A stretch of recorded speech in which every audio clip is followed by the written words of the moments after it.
There he is. Thank you very much. Appreciate your being here. Just a statement before I talk about debates. I think that our country is right now in the most dangerous position it's ever been in from an economic standpoint, from a safety standpoint. Both gangs on the street and, frankly, gangs outside of our country in the form of other countries that are, frankly, very powerful. They're very powerful countries, and we don't know what we're doing. We have leadership that has no clue how to handle them or how to handle any other situation. We have a lot of bad things coming up. You could end up in a depression of the 1929 variety, which would be a devastating thing. Took many years, took decades to recover from it. And we're very close to that, and we're very close to a world war. In my opinion, we're very close to a world war. We have people that don't know how to handle it. They're not respected. All over the world, they're laughed at. And we can't have that. Most dangerous period of time I've ever seen for our country. With that being said, we have somebody that hasn't received one vote for president, and she's running. And that's Once again, you don't have to say a name. You could just say these things and you just go, your mind just goes, boop. It doesn't go to one place, to one person. fine with me. But we were given Joe Biden, and now we're given somebody else. And I think, frankly, I'd rather be running against the somebody else. But that was their choice. They decided to do that because Kamala's record is horrible. She's a radical left person at a level that nobody's seen. She picked a radical left man that is, he's got things done that he has positions that are just not, it's not even possible to believe that they exist. He's going for things that nobody's ever even heard of. Heavy into the transgender world, heavy into lots of different worlds having to do with safety. He doesn't want to have borders. He doesn't want to have walls. He doesn't want to have any form of safety for our country. He doesn't mind people coming in from prisons, and neither does she, I guess, because she's not, she couldn't care less. She's the border czar. By the way, she was the border czar 100%. And all of a sudden, for the last few weeks, she's not the border czar anymore, like nobody ever said it. And I just hope that the media becomes more diligent, more honest, frankly, because if they're not going to be honest, it's going to be much tougher to bring our country back. We have a very, very sick country right now. You saw the other day with the stock market crashing. That was just the beginning. That was just the beginning. It's going to get worse. It's going to get a lot worse, in my opinion.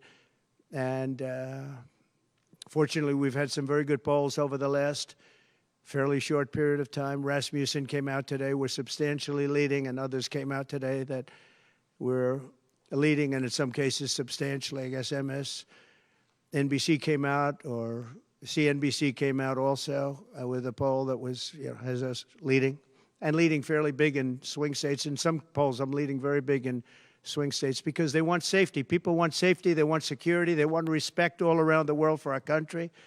They don't want this horrible culture that is developing, a culture 100%. Of no common sense. It's really a culture of no common sense, and it's not what anyone wants. We want to have a safe country.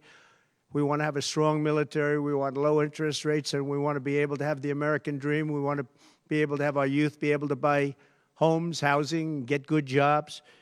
And we're really just at the opposite right now. It's so sad to see. But as a border czar, she's been the worst border czar in history, in the world history. I think the number is 20 million, but whether it's 15 or 20, it's numbers that nobody's ever heard before. 20 million people came over the border during the Biden-Harris administration. 20 million people, and it could be very much higher than that. Nobody really knows what the number is. Nobody knows. Nobody has a clue.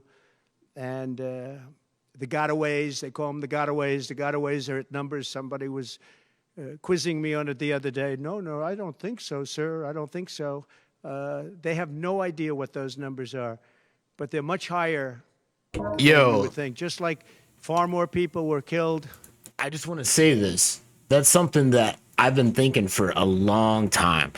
I mean, these folks have no idea who's coming in this country, man. There's no one that can actually pull up a art, whatever. There's nothing that you could tell me that proves to me that these folks that is running the country right now understand the who's coming in here, how many of them, who they are, where they're coming from, what their intent. Like, this is crazy. That's in the crazy. Ukraine-Russia war than you ever report. Just like the October 7th would have never happened, Russia would have never hit Ukraine had the election result been called differently. It was a very bad call, but Russia would not have attacked Ukraine. October 7th in Israel would have never happened. You wouldn't have inflation. A lot of great things would have happened, but now you have millions and millions of dead people, and you have people dying financially because they can't buy bacon, they can't buy food, they can't buy groceries, they can't do anything. And they're living horribly in our country right now. With all of that being said, I think it's very important to have debates, and we've agreed with Fox on a date of September 4th. We've agreed with NBC, fairly full agreement, subject to them, on September 10th. And we've agreed with ABC on September 25th.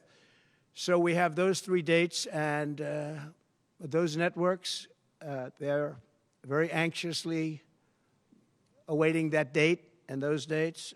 So we have September 4th, September 10th, and September 25th. We have spoken to the heads of the network, and it's all been confirmed, other than some fairly minor details. Audience, some location, which city would we put it into, but all things that will be settled very easily, I think it'll be very easy. The other side has to agree to the terms. They may or may not agree. I don't know if they're going to agree. She hasn't done an interview. She can't do an interview. She's barely competent, and she can't do an interview.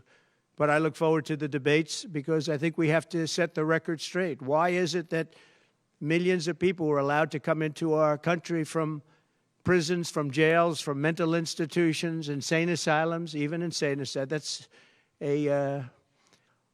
It's a mental institution on steroids. That's what it is. When you see the people that are coming into these are institutions that are being emptied out, not in South America, all over the world, including South America, all over the world. Prisons are being emptied out into our country because we have a president that's the worst president in the history of our country. We have a vice president who is the least admired, least respected, and the worst vice president in the history of our country. I mean, when he talks like this is what I think of, because like a lot of people like to mention that they feel some kind of way when he speaks like this about people. Here's what I think of it. Everyone's like, oh, he's this, and that. I think of it as in like, this guy is like your boss.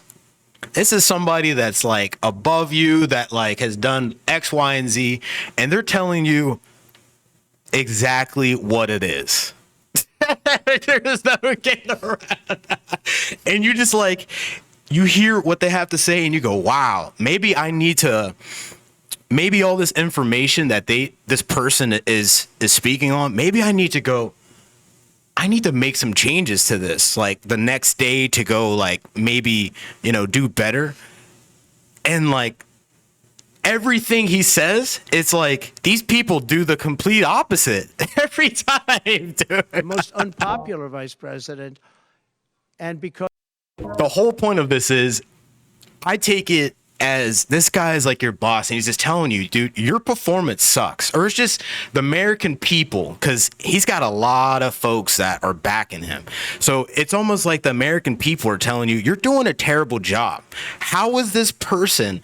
I get it that they were this and that and the attorney general, all this other stuff, and then became VP. But how does that still give you the qualifications, knowing what we've been going through for the past 3.5 years? That's where I'm at. Because of political reasons or because of being politically correct, even though she never received a vote. Don't forget, she was the first one defeated. as I remember it, because I watched it very closely, but she was the first one. She never made it to Iowa, the first state. She never made it to Iowa. She was the first one that was defeated. She was the nastiest to him. She was nasty with the calling him a racist and the school bus and all of the different things. Apparently you can find these videos. I'm not going to pull any of them up here, but like for what he's speaking on, you can, and like here's what I'm hearing. The folks are just trying to scrub that off the internet. So it's very difficult for folks to pull that up and go, hey, that's very interesting. She was very nasty to Biden. And shockingly, he appointed her, asked her to serve as vice president. Well, I don't know if he's happy about that decision right now. This was taken away. The presidency was taken away from Joe Biden.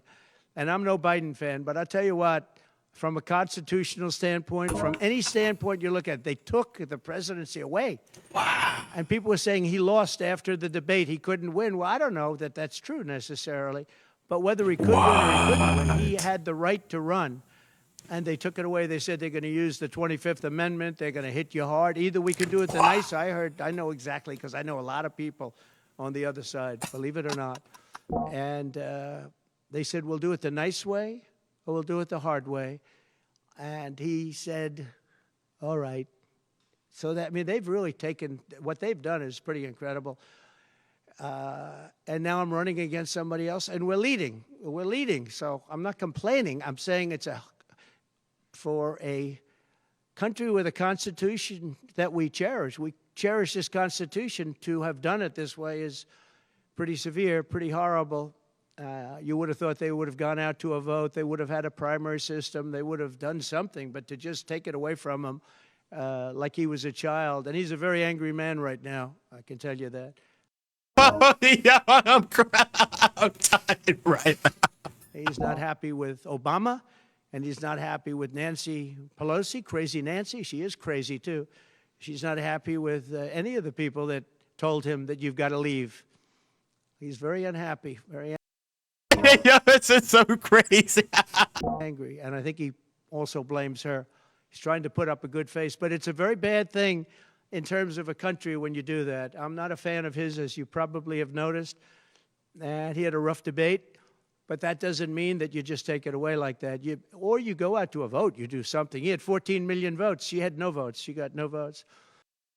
And I had said that in one of the, I don't know if it was the Jake Tapper video or the Van Jones video that we did just recently talking about that. Yo, what about the 14 million people that voted for Joe? Good old Joe. Oh man, all those people. Well, what happened to the 81 million people? But the whole point of this is, what about those 14 million votes? Like, what happened to all that? It's not fair to good old Joe. Come on, man.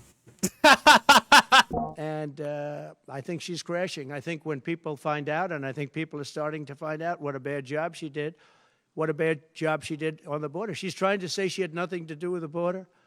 She had everything. She was appointed to head the border. And then they said borders are, oh, she loved that name, she loved that name, but she never went there. She went to a location once along the border, but that was a location that you would love to go and have dinner with your husband or whoever. That was a location that was not part of the problem. That was not really going to the border. So essentially, she never went to the border.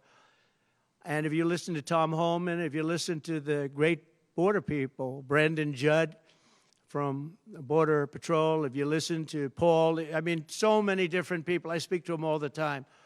And I did when I was president. We had the best border in the history of our country. Now we have the worst border in the history of the world. Millions of people coming in, and our country cannot sustain it. Our country is going down because of this, because of incompetent people. So I just look forward to these debates. I think it's very important that we have them. I hope she agrees to them September 4th, September 10th, September 25th. And I think they'll be very revealing. I think they'll be very revealing.